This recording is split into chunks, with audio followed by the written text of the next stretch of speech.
Hi Helen, it's Sam. Here we are for another Yachting World logbook for my Vendée Globe.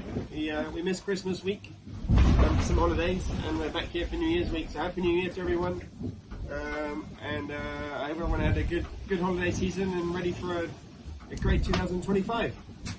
So here we are. Here are the questions. Happy New Year. Does it feel like an important day or milestone on the course, which are more important at this stage?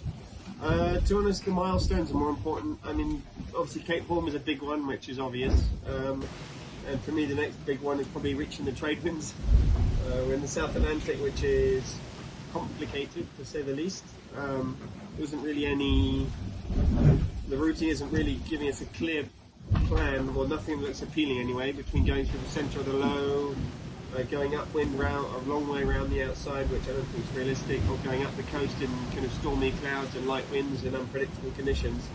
None of the options are that appealing, and yes, definitely milestone is more on the course than it is a New Year's Day. As much as it is nice to roll into 2025, it's now got much significance out here.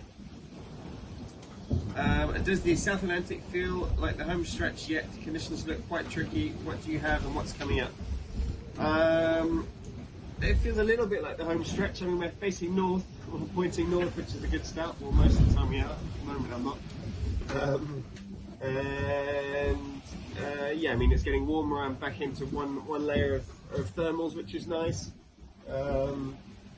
Yeah, but I mean, this South Atlantic is really the trickiest part. It's the weather files kind of evolve quite rapidly from one model to the next, and from one run time to the next. So yeah, trying to make a plan is easier said than done.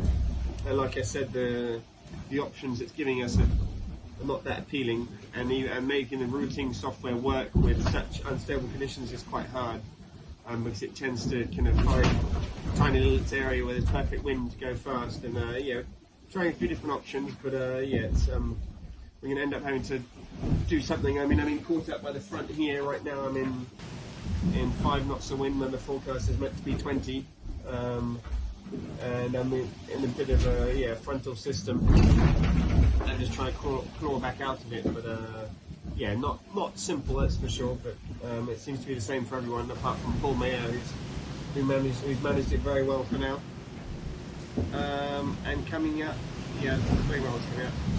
It's still super close in your pack at the feet. Are you expecting this to be a real race to finish still? You have some good games through the near straights. You must be feeling your position. Do you see any more opportunities to place changes?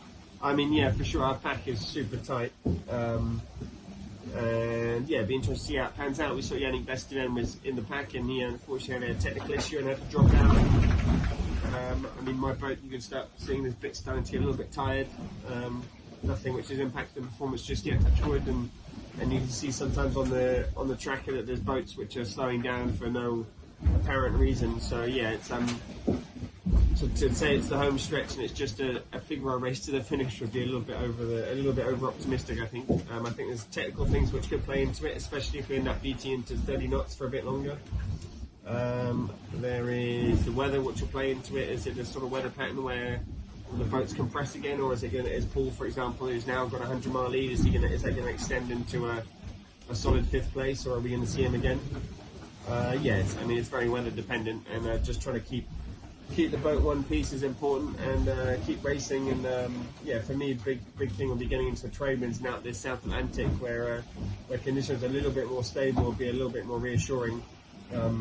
Unless I'm keen to bang a corner now, which is not really what I've got in mind. So yeah, it's yes. I mean, there's still over 6,000 miles to go, so it's 2 transatlantics back to back. There's a lot more sailing left to go in this race, and it's a long way from over.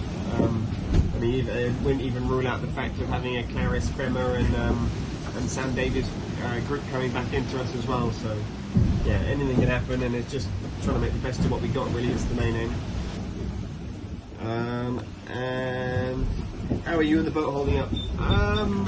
Last question. The boat, yeah, like I said, the few things are a bit tight. Honestly, on the grand scheme of things, we're good. We've got 2 foils, we've got 8 sails, the maximum, all in one piece. Everything works. It's just noises coming from everywhere, and a few things I need to keep on top of. A few repairs that had to be done and things, but nothing. I mean, nothing major. So at the moment, I'm pretty happy. I'm pretty comfortable with how the boat is, but there's just a few things to keep an eye on. The rudder system, which we had issues with at the beginning of the Southern Ocean, is I mean, it's still playing the system, and it's growing. So it's at the moment it's looking manageable to the finish, but yeah, just things to keep an eye on. But I think it's probably the case for everyone. Everyone's got little niggly things that you're going to have to manage. So no, on the grand scheme of things, we're good. And myself, yeah, I'm happy.